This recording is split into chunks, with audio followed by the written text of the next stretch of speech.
Kaso sa Human Immunodeficiency Virus kon HIV sa Pilipinas misaka sa buwan sa Mayo kung ikumpara sa buwan sa Marso ning tuiga, matud sa datos sa Health Department. Matud sa DOH National Epidemiology Center nga ning buwan sa Mayo niabot nag 748 ang mga bag-ong kaso sa HIV. Mas taas kini kaysa sa 667 nga new HIV cases sa buwan sa Marso ning tuiga. Matud sa DOH nga mauna kini ang kinatas-ang kaso sa buwan sukad nagsugod og tali ang buhatan niadtong 1984.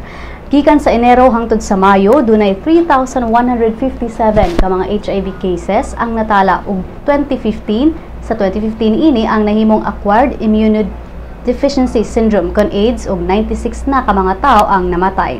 Samtang sa buwan sa Mayo, 41 na ka mga HIV cases ang niprogreso sa AIDS ug 21 ang namatay gikan niini. Matud sa DOH nga ang new HIV cases nakuha gikan sa sexual act. Kasagaran niini ang gikan sa lalaki nga nakighilawas og lalaki usab. Sunod ang homosexual contact nga dunay 364 ka kaso. Dayon ang bisexual contact nga dunay 261 ka mga kaso ug ang heterosexual contact nga dunay 72 ka mga kaso. 20 ka mga kaso sa HIV ang gikan sa injecting drug use. Sa buwan sa Mayo, mas daghang HIV cases ang natala sa National Capital Region, sunod sa Calabarzon. Sa Central Visayas, dayon ang sa Central Luzon ug ang Davao Region. 56 ka mga infections nga gikan sa sexual intercourse ang gikan sa overseas Filipino workers.